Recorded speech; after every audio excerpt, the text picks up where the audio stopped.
గౌరవ ప్రధానమంత్రి గారిని కలుస్తున్నారు. అదేవిధంగా సీతారాం నాయక్ గారు మన యొక్క మహబూబాబాద్ అభ్యర్థి. దయచేసి వారికి సన్మానం చేయవలసిందిగా మరి అభ్యర్థులను మరి జిల్లా అధ్యక్షులను నేను కోరుతున్నాను.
దయచేసి అందరు కూర్చోవలసిందిగా కోరుతున్నాం.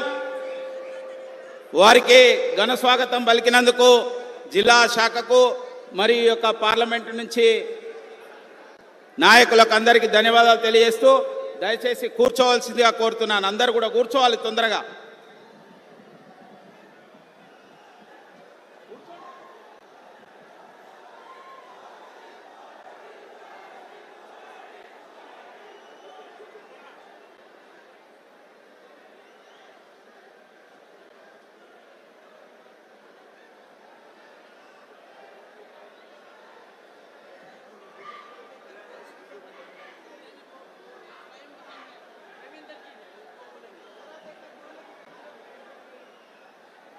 దయచేసి అందరు కూడా కూర్చోవలసిందిగా కోరుతున్నాను. భారత్ మాతాకి నరేంద్ర మోడీ గారి నాయకత్వం.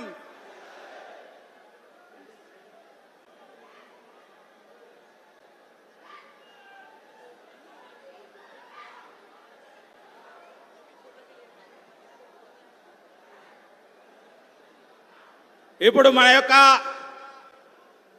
మాజీ శాసనసభ్యులు భారతీయ జనతా పార్టీ నాయకులు మన వరంగల్ భారతీయ జనతా పార్టీ అభ్యర్థి శ్రీ ఆరూర్ రమేష్ గారిని మాట్లాడవలసిందిగా కోరుతున్నాను.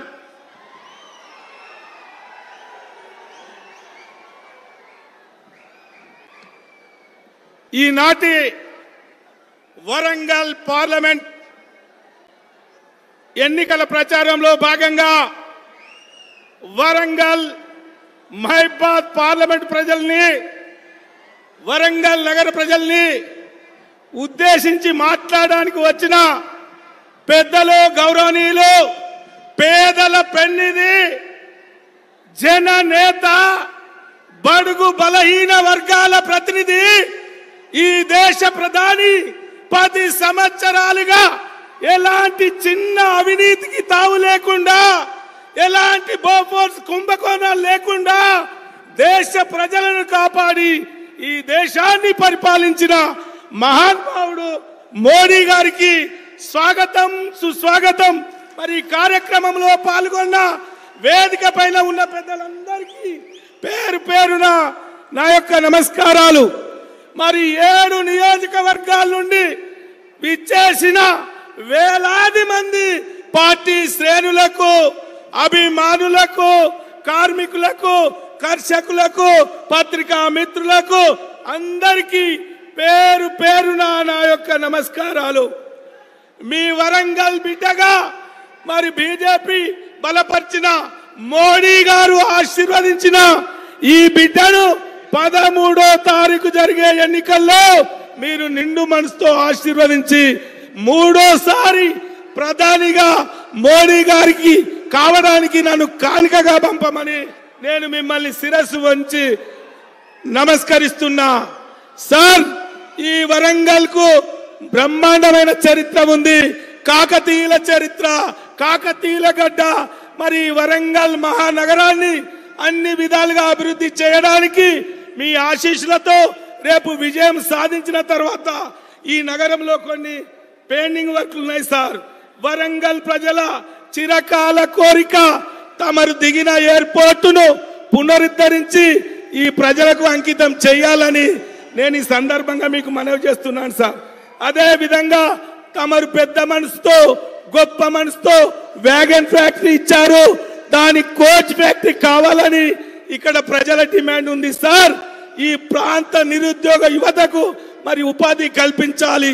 గతంలో కాంగ్రెస్ పాలనలో మరి ఎవరు కూడా కోచ్ ఫ్యాక్టరీ గురించి పట్టించుకోలే. మీరు వ్యాగన్ ఫ్యాక్టరీ ఇచ్చారు, మీకు ప్రత్యేక ధన్యవాదాలు. దాన్ని కోచ్ ఫ్యాక్టరీ చేయాలని కూడా ఈ సందర్భంగా తమరికి మనవి చేస్తున్నాను సార్. ఇక్కడ textile park, mega textile park ఉంది సార్. దాన్ని పరిగణలోకి తీసుకొని ఈ ప్రాంతం ఆ నేతన్నకు ఉపాధి కల్పించే విధంగా మరి టెక్స్టైల్ పునరుద్ధరించాలని ఈ సందర్భంగా నేను మనవి చేస్తున్నాను సార్. అనేక సంవత్సరాలుగా ఇక్కడ ఆజాంజాయి మిల్లు ఉండే, మరి ఆ టెక్స్టైల్ ను మరి పెద్ద మనసుతో ముందుకు తీసుకుపోవాలని ఈ సందర్భంగా నేను మనవి చేస్తున్నాను సార్. ఇక్కడ విద్యానికి నిలయమైన అనేక యూనివర్సిటీలు ఉన్నాయి. ఈ వరంగల్లో ఒక ఐఐఎం ఇవ్వాలని నేను ప్రత్యేకంగా తమని మనవి చేస్తున్నాను సార్. అదే విధంగా వర్షాలు వస్తే ఈ వరంగల్ నగరం ముంపుకు గురవుతుంది సార్.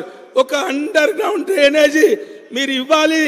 ఈ వరంగల్ నగరాన్ని, ఈ కళా సంపదను తమరు కాపాడాలని కూడా ఈ సందర్భంగా నేను మనవి చేస్తూ, భూపాల్పల్లికి మరి రైల్వే లైన్ తీసుకొచ్చి ఆ ప్రాంత ప్రజల కోరిక తీరాలి. పాలకుర్తిలో టెక్స్టైల్ పార్క్ కావాలి. మరి వరంగల్ పార్లమెంటును అన్ని రంగాల్లో మీ ఆశీర్వాదంతో ముందుకు తీసుకుపోతాం, అభివృద్ధి చేస్తాం. ఈ ప్రజలు ఈ రోజు బ్రహ్మాండంగా తమరికి అశేషంగా అభినందనలు తెలియడానికి వచ్చారు సార్. ఇక్కడ కాంగ్రెస్ పార్టీ వాళ్ళు నిలిచి గెలవక కొన్ని ప్రత్యేకంగా కావాలని బీజేపీ పైన బురద చల్లుతున్నారు. రిజర్వేషన్లు రద్దని, రాజ్యాంగం రద్దని ప్రజల్ని రెచ్చగొట్టే ప్రసంగాలు చేస్తున్నారు. ఒక పేద బిడ్డ, ఒక బడుగుల బిడ్డ, ఒక బలహీన వర్గాల బిడ్డ, మరి బలహీన వర్గాల ఆశాజ్యోతి జననేత పేదల కోసం రిజర్వేషన్లు పెంచుతాడే తప్ప మరి తగ్గించే ప్రసక్తి లేదు.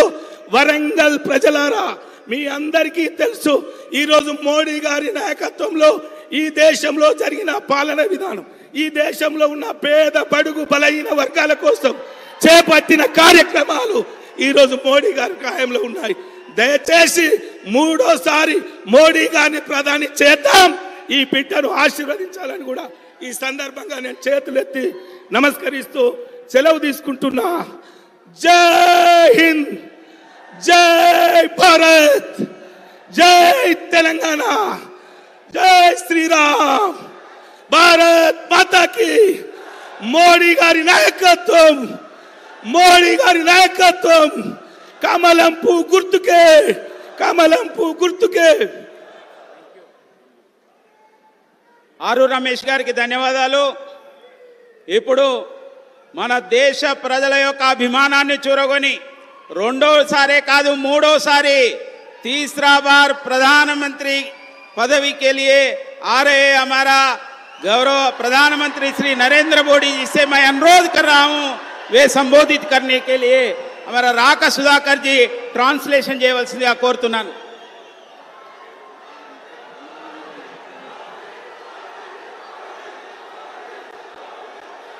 भारत माता की, भारत माता की, भारत माता की। ये इतनी प्यारी गुड़िया है, वाह।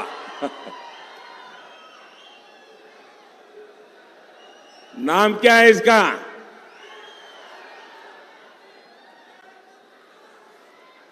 बड़ा पगड़ी वगड़ी पहन के आई है।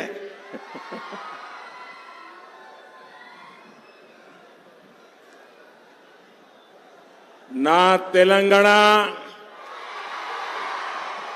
कुटुंब सभ्युलंदरिकी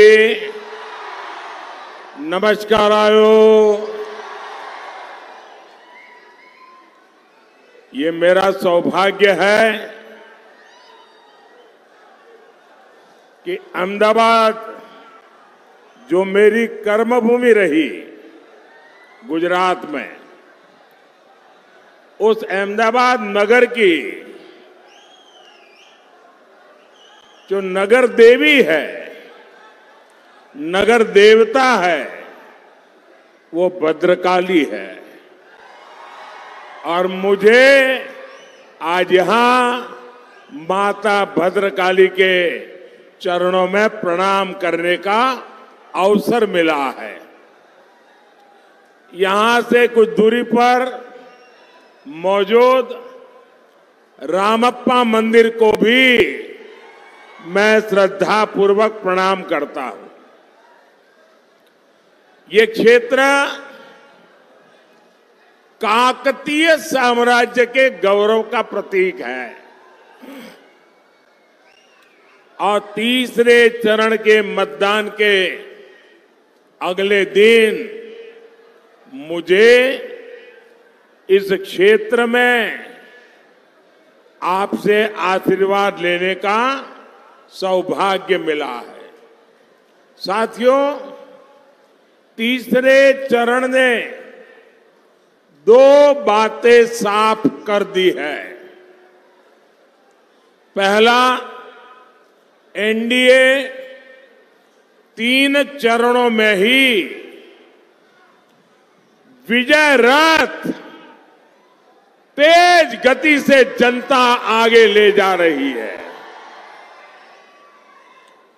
दूसरा, कांग्रेस के लोग मैग्नीफाइंग ग्लास लेकर अपनी सीटें खोज रहे हैं। आज तेलंगाना में आपका उत्साह, ये आपके आशीर्वाद इतने अद्भुत है। मैं एक और बात कह सकता हूं, चौथे चरण में कांग्रेस का सामान्य मैग्नीफाइंग ग्लास से काम नहीं चलेगा। कांग्रेस को अपनी सीटें खोजने के लिए माइक्रोस्कोप की जरूरत पड़ेगी। నా తెలంగాణ కుటుంబ సభ్యులందరికీ నమస్కారాలు। నా అదృష్టం ఏమిటంటే నేను పనిచేసినటువంటి అహ్మదాబాద్ యొక్క అధిష్టాత్రి దేవత కూడా భద్రకాళి।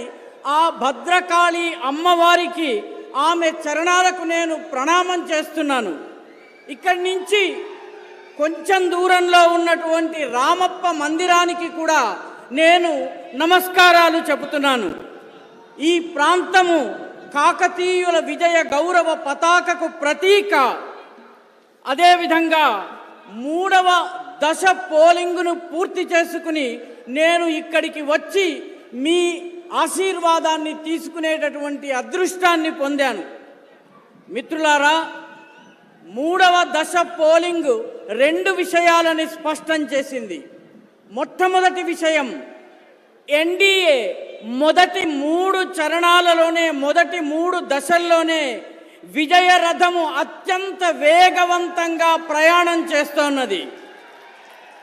రెండవ విషయం, కాంగ్రెస్ తన సీట్లు ఎక్కడెక్కడ గెలుస్తుందా అని భూతద్దం పెట్టి చూసేటటువంటి పరిస్థితి వచ్చింది। నేడు తెలంగాణలో మీ ఉత్సాహము, మీ ఆశీర్వాదము చాలా అద్భుతంగా ఉంది। నేను మరొక్క మాట చెప్పదలుచుకున్నాను। 4వ చరణం పూర్తయ్యేసరికి కాంగ్రెస్ తన సీట్లను భూతద్దంతో వెతికితే దొరకవు। దానికోసము మైక్రోస్కోప్ కావలసి ఉంది। साथियों, मेरे लिए और बीजेपी के लिए वारंगल हमेशा से बहुत खास रहा है। 40 साल पहले जब बीजेपी के 2 एमपी थे, उनमें से एक सांसद, एक एमपी हनुमकोंडा से ही थे। बीजेपी आपका ये आशीर्वाद इसने कभी नहीं भूल सकती। जब भी कोई मुश्किल आई है, वारंगल के लोगों ने हमेशा बीजेपी का साथ दिया है और इसलिए बीजेपी वारंगल को बीआरएस और कांग्रेस के शिकंजे से बाहर निकालने में कोई कसर बाकी नहीं छोड़ेगी। మిత్రులారా, నా దృష్టిలో వరంగల్ చాలా ముఖ్యమైనటువంటి ప్రధానమైనటువంటి చోటు. ఎందుకంటే 40 సంవత్సరాల క్రితము బీజేపీకి ఇద్దరే ఎంపీలు ఉన్నప్పుడు అందులో ఒకరు మన హనుమకొండ నుంచి మన కీర్తిశేషులు జంగారెడ్డి గారు. బీజేపీ మీ యొక్క ఈ అభిమానాన్ని, ఆశీర్వాదాన్ని, స్నేహాన్ని ఎప్పటికీ మరిచిపోలేదు. మాకు ఎప్పుడు కష్టం వచ్చినా వరంగల్ ప్రజానీకం మా వెన్నంటి నిలిచారు. అందుకే బీజేపీ వరంగల్లో బీఆర్ఎస్ కాంగ్రెస్ యొక్క ఇనప గుప్పటి నుంచి వరంగల్ని బయటకు తీసేందుకు సర్వ ప్రయత్నాలను చేయబోతోంది.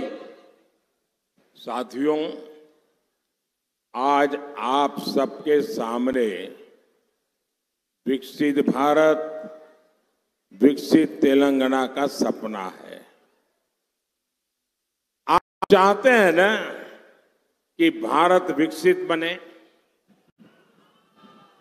आप चाहते हैं ना भारत विकसित बने? आप चाहते हैं ना भारत विकसित बने? आप चाहते हैं ना भारत की साख पूरी दुनिया में आगे बढ़े? आप चाहते हैं ना? आप चाहते हैं ना कि आपके बच्चों का भविष्य उज्जवल हो? आप चाहते हैं आपके बच्चों का भविष्य उज्जवल हो? आजकल आप देख रहे हैं विश्व किस हालात से गुजर रहा है। दुनिया में हर ओर अस्थिरता है, अशांति है, संकट है। ऐसे में क्या देश की कमान गलत हाथों में दी जा सकती है? इसलिए ही देश कह रहा है, फिर एक बार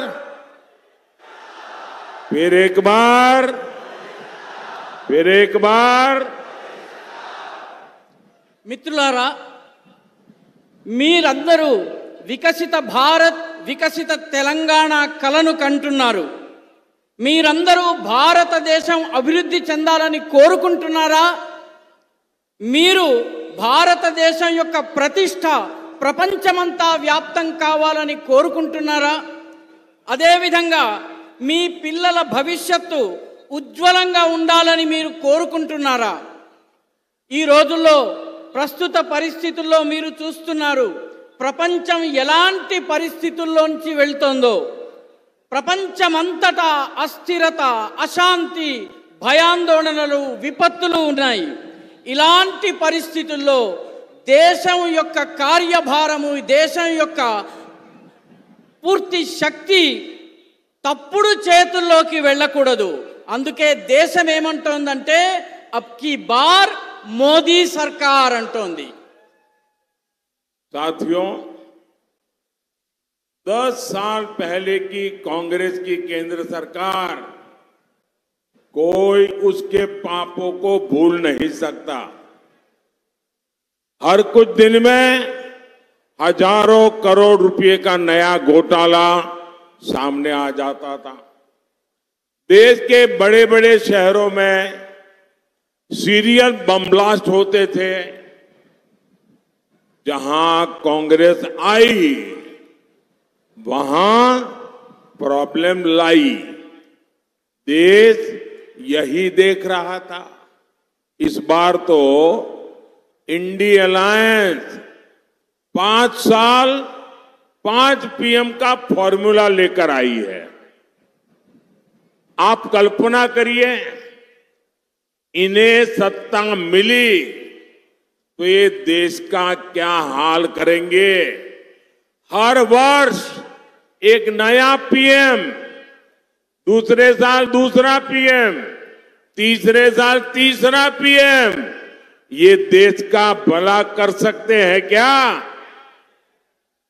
మిత్రులారా, 10 సంవత్సరాల క్రితం వరకు కాంగ్రెస్ ప్రభుత్వము ఏ రకమైన పాపాలు చేసిందో మీరెవరూ మర్చిపోలేరు. గత ప్రతి 4 రోజులకి వేల కోట్ల రూపాయల కుంభకోణాలు, అవినీతి స్కాములు బయటపడుతూ ఉండేవి. దేశంలోని పెద్ద పెద్ద పట్టణాల్లో వరుస బాంబు పేలుళ్లు సంభవించేవి. కాంగ్రెస్ వచ్చిందంటే సమస్యలు వచ్చేవి. దేశం దీన్నే చూస్తూ వచ్చింది.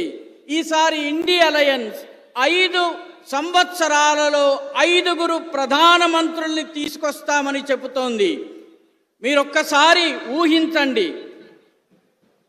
రోజుకొక ప్రధానమంత్రి, మొదటి సంవత్సరం ఒక ప్రధానమంత్రి, రెండవ సంవత్సరం ఒక ప్రధానమంత్రి, మూడవ సంవత్సరం ఒక ప్రధానమంత్రి. ఇలాంటి ప్రభుత్వం మనకి కావాలా? ఈ దేశాన్ని అటువంటి వాళ్ళ చేతుల్లోకి మనం అప్పగిద్దామా? अच्छा, मैं एक अलग तरीके से समझाता हूं। मान लो कि हमारे वारंगल में 10 किसान इकट्ठे हो गए और 10 किसान इकट्ठे होकर के उन्होंने किसी को बुलाया जो जमीन में पानी कहां है उसकी खोज करने वाले को, और 10 किसानों ने पूछा कि भाई हम 10 खेतों के लिए पानी के लिए जमीन से पानी निकालना चाहते हैं। अब जरा हमें खोज के बताओ कि कहां पानी निकलेगा और कितना ऊंडा निकलेगा, कितना गहरा निकलेगा।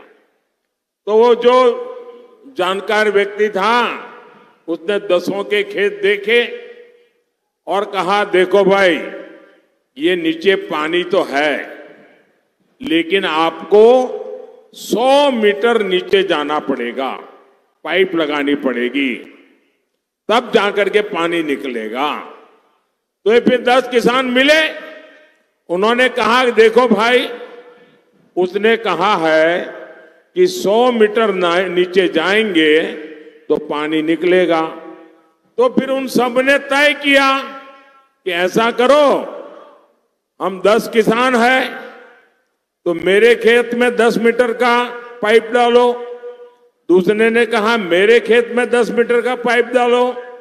तो 10 ने कहा कि हमारे 10 खेत में 10-10 मीटर के पाइप डालेंगे तो 100 मीटर हो जाएगा। बताओ, इससे पानी निकलेगा क्या? దీన్నే మీకు ఇంకొక పద్ధతిలో అర్థం చేయించే ప్రయత్నం చేస్తాను. వరంగల్లో ఒక 10 మంది రైతులు ఉన్నారనుకోండి. ఈ 10 మంది రైతులు కలిసి తమ పొలాల్లో బోరు పైపు వేయించుకోవాలనుకున్నారు. వీళ్ళు ఒక నిపుణుడిని పిలుచుకొచ్చారు. ఆ నిపుణుడు మొత్తము పరిశీలించిన తరువాత ఇక్కడ 100 మీటర్లు లోపల తవ్వినట్లయితే మీకు నీరు పడుతుంది అని చెప్పాడు. అప్పుడు ఈ 15 మంది రైతులు ఒక్కొక్కరు నా పొలంలో 10 మీటర్లు, పక్కవాడి పొలంలో 10 మీటర్లు, ఆ పక్కవాడి పొలంలో 10 మీటర్లు, ఇలా 10 మంది పొలాల్లో 10 మీటర్లు గనక బోరు తవ్వినట్టయితే 100 మీటర్లు అయిపోతుంది అని అన్నారు. ఇలా చేస్తే నీళ్ళు వస్తాయా? కాబట్టి ఈ రకమైనటువంటి ప్రభుత్వం మనకు వద్దు అని చెప్తున్నారు. अब बताइए, ये कहते हैं कि हर पार्टी का एक-एक प्रधानमंत्री, हर वर्ष एक-एक प्रधानमंत्री। जैसे उस किसान का बेचारे का पानी नहीं निकला, ये देश का भी कुछ भला नहीं कर सकते। కాబట్టి ప్రతి పార్టీకి ఒక్కొక్క ప్రధానమంత్రి ఉన్నట్లయితే ఈ దేశం యొక్క భవిష్యత్ ఏమవుతుంది? ఏ రకంగానైతే ప్రతి పొలంలోనూ 10 మీటర్లు బోరు పంపు వేస్తే నీళ్లు రావో, అదే రకంగా ఒక్కొక్క పార్టీకి ఒక్కొక్క ప్రధానమంత్రి, ఒక్కొక్క ఏడాదికి ఒక్కొక్క ప్రధానమంత్రి ఉంటే ఈ దేశం బాగుపడుతుందా? साथियों, कांग्रेस झूठ की कितनी बड़ी मास्टर है, तेलंगाना से बेहतर कौन जानेगा। मैं आपसे पूछता हूं, कांग्रेस ने अपनी सबसे बड़ी नेता के जन्मदिन से पहले किसानों का कर्ज माफ करने का वादा किया था। इन्होंने झूठ बोला कि नहीं बोला? अब ये लोग 15 अगस्त तक अपने वादे टाल रहे हैं, क्या कि लोकसभा का चुनाव खत्म हो जाए फिर वो हाथ ऊपर कर दे। क्या ये आपसे धोखा नहीं है? आपकी भावनाओं का अपमान नहीं है? ये लोग वेमुलावाड़ा के भगवान राजन्ना की सौगंध खा रहे थे और ये तो सनातन को गाली देने वाले लोग हैं। सनातन को गाली देने वालों की सौगंध, इसका कोई भरोसा कर सकता है क्या? మిత్రులారా, కాంగ్రెస్ ఎంత అబద్ధాల కోరు అన్నటువంటి విషయము తెలంగాణ ప్రజలకు తెలిసినట్టుగా మరెవ్వరికీ తెలియదు.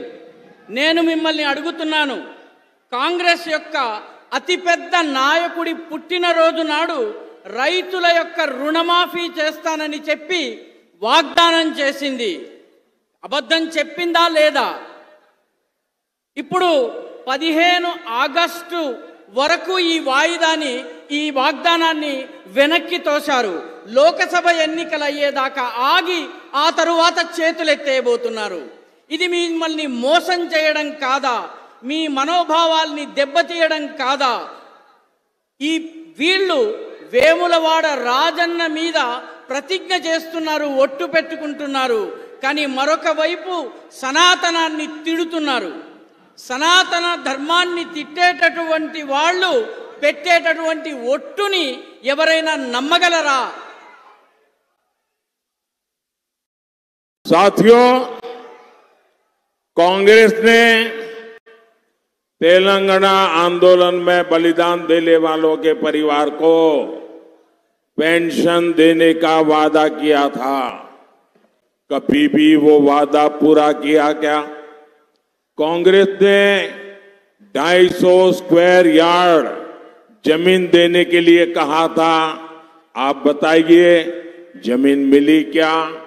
कांग्रेस ने महिलाओं को हर महीने 2500 रुपीज देने का वादा किया था। आज तक यहाँ की महिला इसका इंतजार कर रही है। यहाँ तेलंगाना में पावर कट इतने ज्यादा बढ़ गए हैं कि लोगों का जीना मुश्किल हो गया है। ऐसी विश्वासघाती कांग्रेस क्या आपका भला कर सकती है? మిత్రులారా, కాంగ్రెస్ పార్టీ తెలంగాణ కోసం బలిదానం చేసిన వాళ్ళ కుటుంబ సభ్యులకి పెన్షన్ ఇస్తానని వాగ్దానం చేసింది. ఆ వాగ్దానం పూర్తయిందా? అదేవిధంగా కాంగ్రెస్ 250 గజాల భూమిని ఇస్తానని చెప్పి కూడా, స్థలాన్ని ఇస్తానని చెప్పి కూడా వాగ్దానం చేసింది. ఆ భూమి లభించిందా? కాంగ్రెస్ మహిళలకు నెలకు 2500 రూపాయలు ఇస్తానని వాగ్దానం చేసింది. ఇప్పటికీ మహిళలు ఆ 2500 రూపాయల కోసం ఎదురు చూస్తున్నారు. ఇక్కడ తెలంగాణలో విద్యుత్ కోతలు, పవర్ కట్స్ ఎంతగా పెరిగిపోయినాయంటే ప్రజలకు ఈ గంట గడవడం కష్టమైపోతోంది. ఇటువంటి నమ్మక ద్రోహి అయిన కాంగ్రెస్ మీకు ఎలాంటి మేలు చేయగలదు? ఒక్కసారి ఆలోచించండి. साथियों, जब से कांग्रेस आई है तेलंगाना का विकास ठप पड़ा है, सरकार का खजाना खाली हो गया है। जरा बताइए ये पैसा कहां जा रहा है? तेलंगाना की जनता का पैसा डबल आर टैक्स के नाम पर लूटा जा रहा है। और यहां चर्चा है कि डबल आर टैक्स में एक हिस्सा पहले आर के लिए हैदराबाद जाता है, दूसरा हिस्सा दूसरे आर के लिए दिल्ली भेजा जाता है। మిత్రులారా, కాంగ్రెస్ ప్రభుత్వం అధికారంలోకి వచ్చినప్పటి నుంచి అభివృద్ధి పూర్తిగా ఆగిపోయింది. ప్రభుత్వం యొక్క ఖజానా పూర్తిగా ఖాళీ అయిపోయింది. మీరు చెప్పండి, ఈ డబ్బులన్నీ ఏమవుతున్నాయి? ఇక్కడ తెలంగాణలో చర్చ ఏమిటంటే double R tax, RR tax అనే పేరిట ప్రజలని దోపిడీ చేయడం జరుగుతోంది. ఈ RR tax, double R tax లోని మొదటి ఆర్ కోసము ఒక భాగం హైదరాబాద్కు వెళితే రెండవ భాగము రెండవ ఆర్ కోసము ఢిల్లీకి వెళ్తోంది. कांग्रेस हो या इंडी अलायंस, ये जहां सत्ता में आए वो राज्य उनका एटीएम बन गया। अभी झारखंड से नोटों के पहाड़ निकले हैं, आपने देखा है ना। इसके पहले कांग्रेस के एक सांसद के यहां 300 करोड़ कैश निकला था। और जब मोदी इनके ब्लैक मनी, इनके करप्शन पर कार्रवाई करता है तो ये मोदी को गाली देते हैं। కాంగ్రెస్ కావచ్చు లేదా ఇండి అలయన్స్ కావచ్చు, ఈ రెండు ఏ రాష్ట్రంలో అధికారంలోకి వచ్చాయో ఆ రాష్ట్రము ఈ పార్టీల కోసం ఏటీఎంగా మారిపోతుంది. ఈ మధ్య జార్ఖండ్లో నోట్ల కట్టల గుట్టలు బయటపడ్డాయి. దీన్ని మీరు చూసే ఉంటారు. అదేవిధంగా ఇంతకు ముందు ఒక కాంగ్రెస్ ఎంపీ గారి ఇంట్లో 300 కోట్ల రూపాయల క్యాష్ నగదు బయటపడింది. మోదీ వీళ్ళ దగ్గర ఉన్నటువంటి నల్లధనాన్ని, బ్లాక్ మనీని, వీళ్ళ అవినీతిని అంతం చేసేందుకు చర్యలు తీసుకుంటే వీళ్ళందరూ మోదీని విమర్శిస్తూ ఉంటారు. साथियों, कांग्रेस के लिए देश का संविधान कोई मायने नहीं रखता। बाबा साहब आंबेडकर ने खुद कहा था कि भारत में रिलीजन के आधार पर रिजर्वेशन नहीं मिलना चाहिए। लेकिन कांग्रेस ने कर्नाटका में बीसी आरक्षण काटकर मुस्लिमों को दे दिया है। यही कोशिश इन्होंने संयुक्त आंध्र प्रदेश में भी की थी, लेकिन तब हाईकोर्ट ने उस पर रोक लगा दी थी। ये बात कांग्रेस को खटक रही है, इसलिए ये कांग्रेस कानून बनाकर एससी, एसटी, ओबीसी इनका आरक्षण हटाकर अपने वोट बैंक मुसलमानों को देना चाहते हैं। जितना आरक्षण आज एससी, एसटी, ओबीसी को मिलता है वो खत्म करके इंडी अलायंस पूरा का पूरा रिजर्वेशन मुसलमानों को देना चाहती है। मैं जरा आपसे पूछना चाहता हूं, क्या आप ये लूट होने देंगे? ये आपका आरक्षण लूट लेंगे, आप देखते रहेंगे? మిత్రులారా, కాంగ్రెస్ దృష్టిలో ఈ దేశపు రాజ్యాంగానికి ఎలాంటి విలువ లేదు. బాబాసాహెబ్ అంబేద్కర్ స్వయంగా మతం ఆధారంగా రిజర్వేషన్లు ఇవ్వకూడదని చాలా స్పష్టంగా చెప్పారు.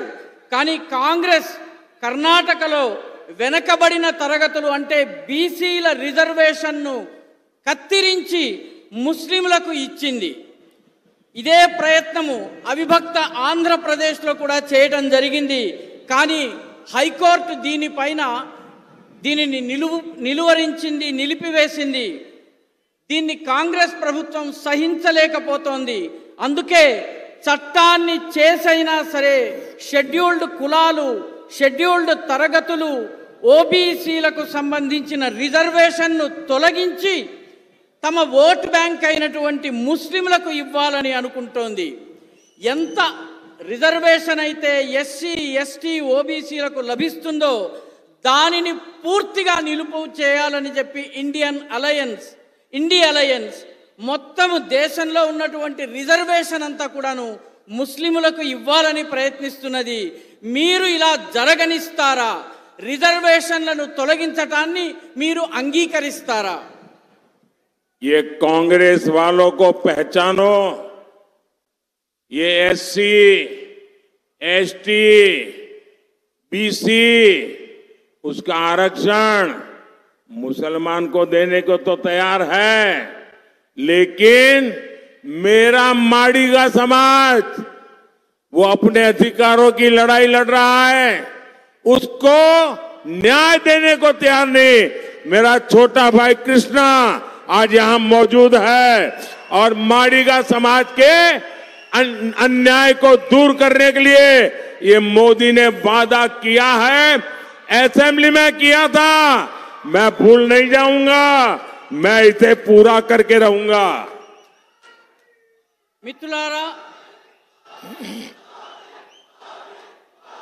మిత్రులారా కాంగ్రెస్ పార్టీని ఒకసారి గమనించి చూడండి. ఎస్సీలు, ఎస్టీలు, ఓబీసీలకు చెందినటువంటి రిజర్వేషన్లు ముస్లింలకు ఇవ్వడానికైతే ముందుకొస్తోంది. కానీ నా మాదిగ సోదరులకు రిజర్వేషన్ ఇచ్చేటటువంటి విషయంలో మాత్రం వెనకడుగు వేస్తోంది. ఇక్కడ నా చిన్న తమ్ముడైనటువంటి కృష్ణ మాదిగ గారు ఉన్నారు. వారు మాదిగల కోసం పోరాడుతున్నారు. ఇప్పటి వరకు న్యాయం జరగలేదు. నేను వారికి న్యాయం చేస్తానని వాగ్దానం చేశాను. ఆ వాగ్దానాన్ని ఇప్పటి వరకు మరిచిపోలేదు, అమలు చేసి చూపిస్తాను.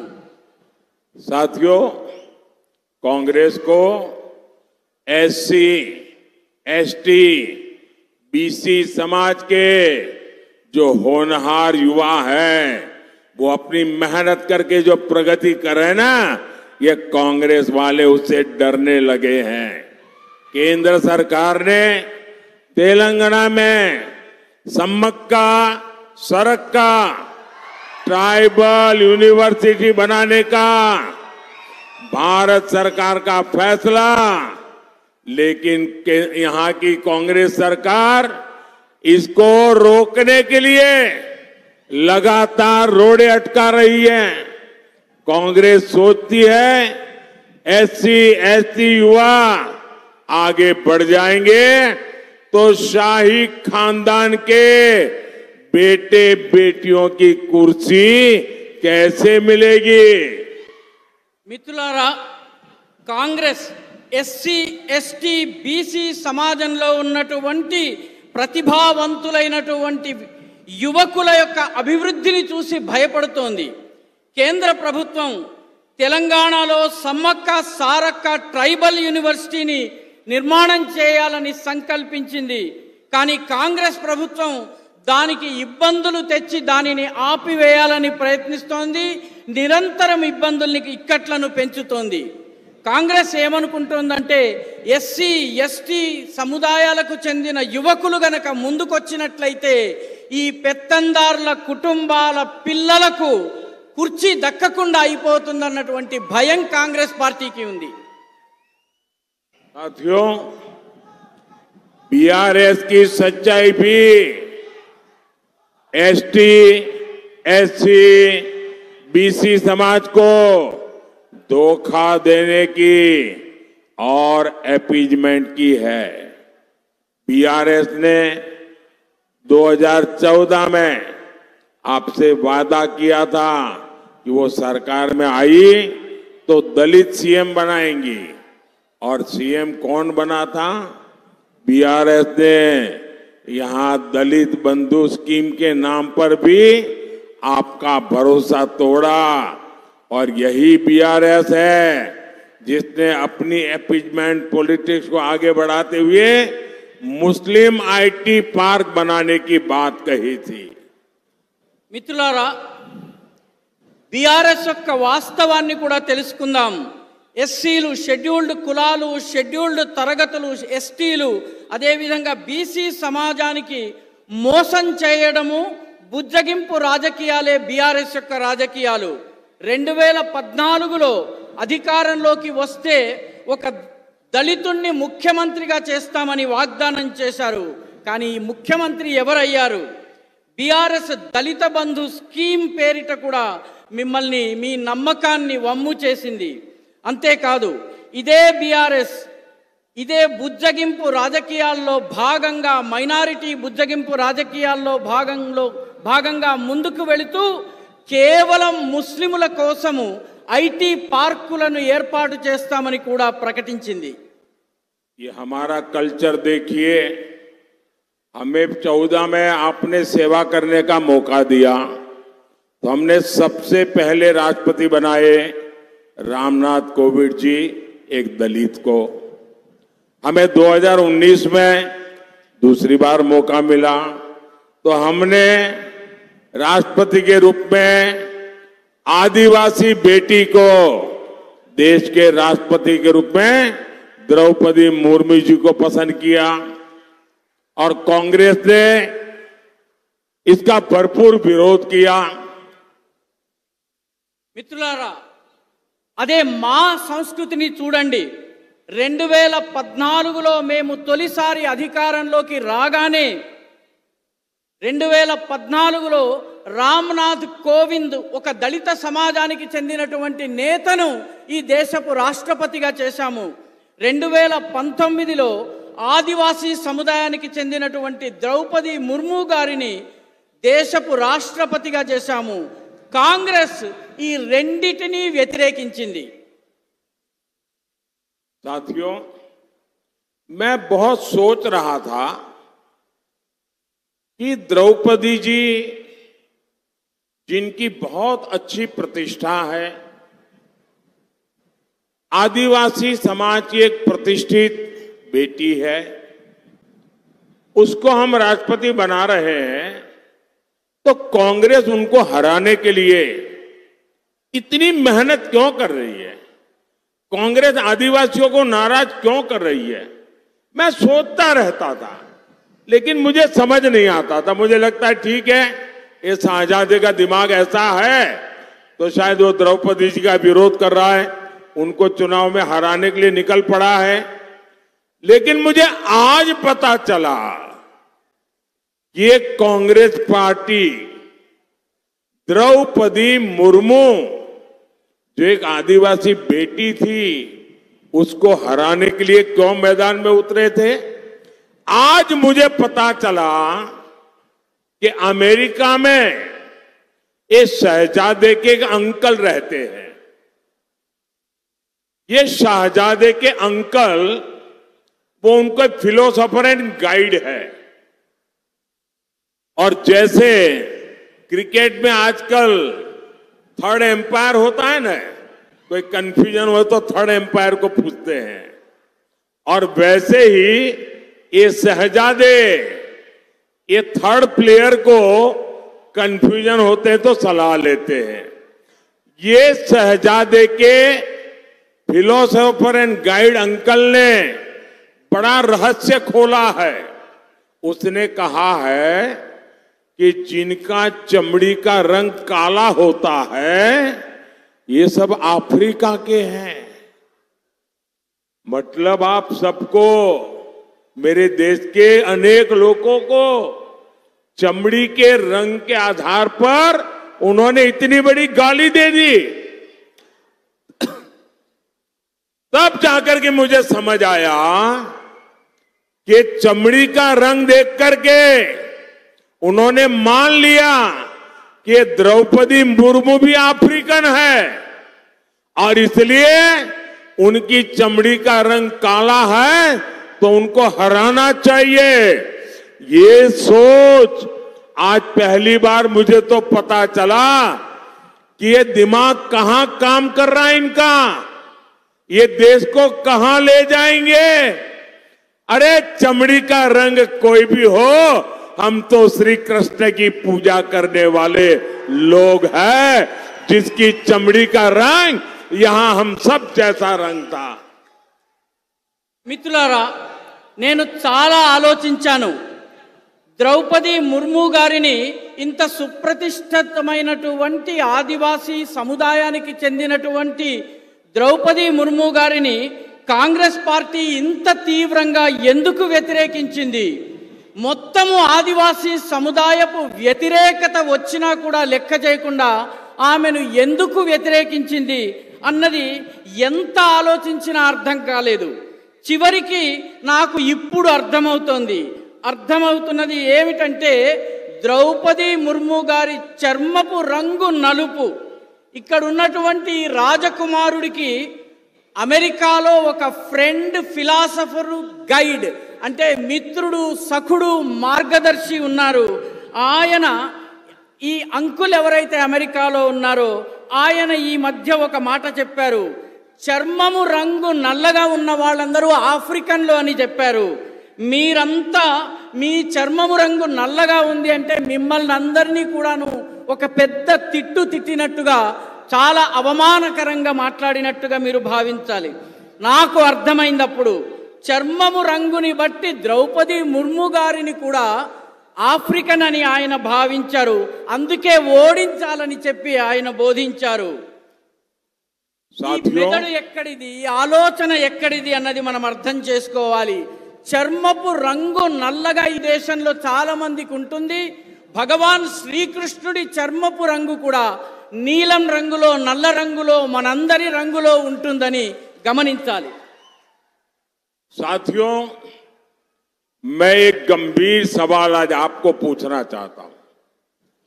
मैं पहले चाहूंगा कि तेलुगु में उसका अनुवाद हो ताकि मेरा सवाल मैं सही तरीके से आपको पूछ सकूं. మిత్రులారా, నేను ఇప్పుడు ఒక ముఖ్యమైన ప్రశ్న మిమ్మల్ని అడగబోతున్నాను. దీన్ని తెలుగులో నేను వివరిస్తాను. ఆ తరువాత మీరు దీనికి జవాబు ఇవ్వవలసి ఉంటుంది. साथियों, मेरा सवाल है और आप तेलुगु में बोलने के बाद मुझे जवाब देना. क्या हमारे देश में ये शहजादे, मैं बहुत गुस्से में हूं आज दोस्तों, मुझे कोई गाली दे मुझे गुस्सा नहीं आता है, मैं सहन कर लेता हूं, लेकिन आज शहजादे के फिलोसोफर ने इतनी बड़ी गाली दी है जिसने मुझ में गुस्सा भर दिया है. कोई मुझे बताइए, क्या मेरे देश में चमड़ी के रंग के आधार पर लोगों की योग्यता तय होगी? क्या चमड़ी के रंग का खेल शहजादे को किसने इजाजत दी है? संविधान सर पे लेकर के नाचने वाले लोग चमड़ी के रंग के आधार पर मेरे देशवासियों का अपमान कर रहे हैं. మిత్రులారా, ప్రశ్నను తెలుగులో వివరిస్తాను. మన దేశంలో కూడా ఈ రాకుమారుడు ఎవరైతే ఉన్నారో, ఈ పెత్తందారుల పెద్ద కుమారుడు ఎవరైతే ఉన్నారో ఆయన మీద నాకు చాలా కోపం వస్తుంది. నన్ను తిడితే నాకు కోపం రాదు, కానీ నా దేశంలో ఉన్నటువంటి అనేక మంది ప్రజలను, ఇక్కడ ఉన్నటువంటి వాళ్ళ చర్మం రంగుని పట్టి ఈ దేశపు రాకుమారుడి ఫిలాసఫర్, వారి యొక్క మార్గదర్శకుడు లండన్లో కూర్చుని, అమెరికాలో కూర్చుని తిట్టడము నాకు కోపం తెప్పిస్తోంది. మీరు చెప్పండి, ఈ దేశంలో చర్మపు రంగుని పట్టి యోగ్యతను నిర్ధారిస్తారా? జవాబివ్వండి. ఈ దేశంలో రాజ్యాంగాన్ని తమ నెత్తిన పెట్టుకుని తిరిగేటటువంటి వాళ్ళు చర్మం ఆధారంగా వ్యక్తుల గొప్ప హెచ్చు తగ్గులని నిర్ధారించడం సబబా? జవాబివ్వండి. शहजादे, आपको जवाब देना पड़ेगा। चमड़ी के रंग के आधार पर मेरे देशवासियों का अपमान मेरा देश सहन नहीं करेगा और मोदी तो कतई नहीं करेगा। మిత్రులారా, మీరు జవాబు చెప్పాలి. చర్మం రంగు ఆధారంగా ఈ దేశంలో వ్యక్తులను అవమానపరచటం ఈ దేశంలో సాధ్యం కాదన్నటువంటి విషయాన్ని మీరు జవాబు రూపంలో చెప్పాలి. ఈ దేశం యొక్క ప్రతిష్టను భగ్నం చేసేటటువంటి ప్రయత్నాన్ని మోదీ సహించరు. ఈ విషయాన్ని కూడా మీరు అర్థం చేసుకుని కరతాళ ధ్వనుల ద్వారా మీరు చెప్పండి. साथियों, कांग्रेस के कुशासन की कीमत तेलंगाना के किसानों ने भी चुकाई है। बीआरएस ने कालेश्वरम घोटाला किया था। कांग्रेस बीआरएस को बचाने में लगी है। कालेश्वरम प्रोजेक्ट पर इसका लूट का नुकसान हमारे किसानों को हो रहा है। మిత్రులారా, కాంగ్రెస్ ప్రభుత్వం యొక్క దుశ్శాసన పర్వం యొక్క ఖరీదు మూల్యాన్ని తెలంగాణ యొక్క రైతులు చెల్లించాల్సి వస్తోంది. బీఆర్ఎస్ ప్రభుత్వము కాళేశ్వరం స్కామ్ కి పాల్పడింది. కాంగ్రెస్ ప్రభుత్వము బీఆర్ఎస్ ని కాపాడేందుకు ప్రయత్నిస్తోంది. కాళేశ్వరం ప్రాజెక్టు పేరిట జరిగినటువంటి లూటీ యొక్క నష్టాన్ని రైతులు భరించాల్సి వస్తోంది. साथियों, बीजेपी के लिए किसान हमारी टॉप प्रायोरिटी है, पहली प्राथमिकता है। हमने टर्मरिक किसानों के लिए टर्मरिक बोर्ड बनाया। हमने पैडी और कॉटन की रिकॉर्ड खरीद की। आज तेलंगाना के करीब 40 लाख किसानों को किसान सम्मान निधि मिल रही है। हमने रामागुंडम में बंद पड़ी फर्टिलाइजर की फैक्ट्री शुरू करवाई। नौजवानों को रोजगार मिला, किसानों को फर्टिलाइजर मिला। మిత్రులారా, బీజేపీకి రైతులకే బీజేపీ యొక్క పెద్దపీట. మా యొక్క ప్రాథమికత రైతాంగము, రైతు సంక్షేమం.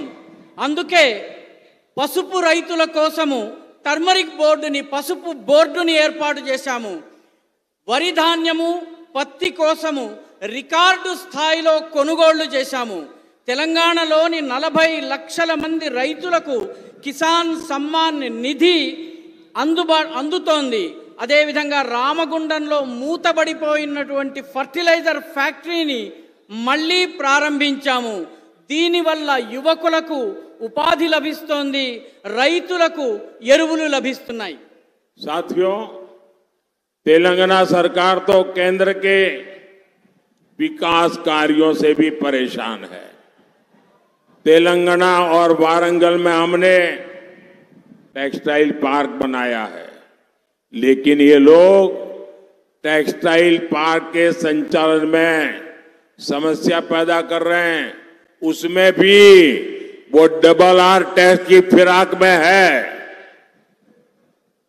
మిత్రులారా, తెలంగాణ ప్రభుత్వం కేంద్ర ప్రభుత్వం చేస్తున్నటువంటి అభివృద్ధి కార్యక్రమాల పట్ల కూడాను తెలంగాణ ప్రభుత్వానికి ఇబ్బందిగా ఉంది. దీనివల్ల అది కూడా చాలా ఇబ్బంది పరేషానికి గురవుతోంది. తెలంగాణ అదేవిధంగా వరంగల్లో మేము టెక్స్టైల్ పార్కుని ఏర్పాటు చేశాము. కానీ టెక్స్టైల్ పార్కుని నడిపించే విషయంలో, నిర్వహణ విషయంలో కూడాను సమస్యలు వచ్చేలాగా ప్రయత్నిస్తున్నారు. साथियों, 13 मई को आपका वोट तेलंगाना को नुकसान पहुंचाने वालों को जवाब देगा। मेरा आपसे आग्रह है, वारंगल से श्रीमान अरूरी रमेश, महबूबाबाद से डॉक्टर सीताराम नाइक, ये हमारे दोनों साथियों को लोकसभा में भेजना है। ये लोग पार्लियामेंट में आएंगे तो मोदी की ताकत बढ़ जाएगी और इसलिए कमल का फूल, कमल के फूल पे बटन दबाना और आप कमल के फूल पर बटन दबाएंगे, वो वोट सीधा सीधा मोदी को जाएगा और आपका वोट देश को विकसित बनाएगा, आपका वोट तेलंगाना को विकसित बनाएगा और ये मोदी आप सबको इसकी गारंटी देता है। మిత్రులారా, మే 13వ తారీఖున తెలంగాణకు నష్టం చేస్తున్నటువంటి ఇబ్బందులు కలిగిస్తున్నటువంటి వాళ్లకు జవాబు చెప్పవలసినటువంటి సమయం వచ్చింది. మీ అందరినీ నేను కోరుతున్నాను, వరంగల్ నుంచి శ్రీమాన్ ఆరూరి రమేష్ గారిని, మహబూబాబాద్ నుంచి డాక్టర్ సీతారాం నాయక్ గారిని లోకసభకు పంపించండి, మోదీకి బలం చేకూర్చండి, కమలం పువ్వు గుర్తు మీద బటన్ని నొక్కండి, వీళ్ళిద్దరినీ భారీ మెజారిటీతో గెలిచి ఢిల్లీకి వెళ్ళేలా చేయండి. మీ ఓటు ఒక అభివృద్ధి చెందినటువంటి వికసిత భారతదేశాన్ని, అదేవిధంగా వికసిత తెలంగాణను చేస్తుందని మోదీ యొక్క గ్యారంటీగా నేను మీకు మాటిస్తున్నాను.